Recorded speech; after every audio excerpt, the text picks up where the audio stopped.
तो मैं आपको प्रोग्राम के शुरू में ये बताई दूं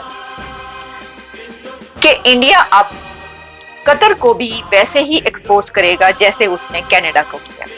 क्योंकि आपने देखा होगा कि कनाडा के साथ जब दोनों कंट्री एक दूसरे के आमने सामने आए तो जस्टिन ट्रूडो को भी कहना पड़ गया था कि फिफ्थ लार्जेस्ट इकोनॉमी और भारत का रोल ड्यू टू द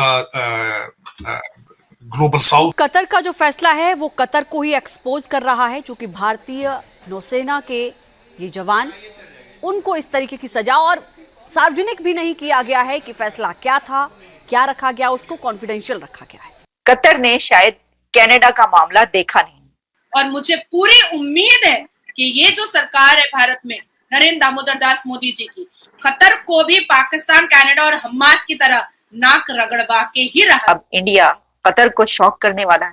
लेकिन मैं नहीं समझता कि इन्फोर्सेबल होगा। भारत का इन्फ्लुएंस इस वक्त is on the peak, fifth largest economy on the planet, और फिर उसके बाद ये है कि उनका डायस्पोरा की स्ट्रेंथ जो है। कतर को सजा अब सिर्फ भारत नहीं देगा, कतर को सजा इजराइल देगा, कतर को सजा सऊदी अरबिया देगा, कतर को सजा बहरीन देगा, कतर को सजा इजिप्ट देगा। 7 जो मिडिल ईस्ट स्टेटें हैं उन्होंने मोदी साहब को हाईएस्ट सिविलियन अवार्ड दे रखे हैं उन्होंने। और यहाँ तक फिर मामला पहुंचा कि कनाडा को लेने के देने पड़ गए, और वो यहाँ पर जस्टिन ट्रूडो यहाँ तक कहने पर आ गए कि हम तो बड़े अच्छे ताल्लुकात चाहते हैं। कनाडा भी बैकफुट पर है। मैं नहीं समझता कि यहाँ भी कतर जो है वो इन चीजों को। कनाडा में के लिए भी जो है इंडिया कह रहा है कि उनको एफएटीएफ पे लेके जाएंगे। फिर पाकिस्तान की अगर हम बात करें तो मौलाना फजलुर रहमान के साथ पीटीआई के लोगों ने मुलाकात की है। बहुत कुछ बदलता हुआ दिखाई दे रहा है यहाँ पर भी। बिल्कुल।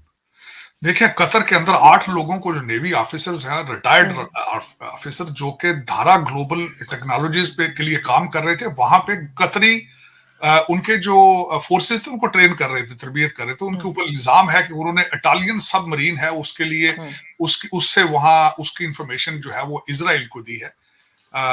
लेकिन बड़ी सवियर पनिशमेंट है, जो कि मेरे ख्याल में मिडिल ईस्ट और ये स्टेटें जो हैं वो एक्सरसाइज हमेशा करती, लेकिन फॉरेनर्स के लिए, अपने शहरियों के खिलाफ वो इतनी सख्त सजाएं नहीं देते।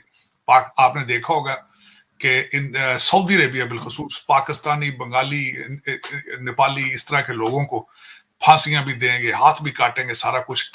लेकिन मैं समझता हूं कि जासूसी के एलिगेशन के ऊपर इतनी सख्त सजा देनी, मैं बहसीते स्टूडेंट ऑफ लॉ में ये बताना चाहता हूं कि सजा जब दी जाती है उसके कई एलिमेंट होते हैं कि जो इंफॉर्मेशन दी है इन्होंने उससे जानी नुकसान कितना हुआ है, किसी मुल्क को कितना नुकसान हुआ है, उसकी सजा की नौयत, इन सारे माली नुकसान हुआ है, रिप्यूट का नुकसान हुआ है, उसका तखमीना, ये सारी चीज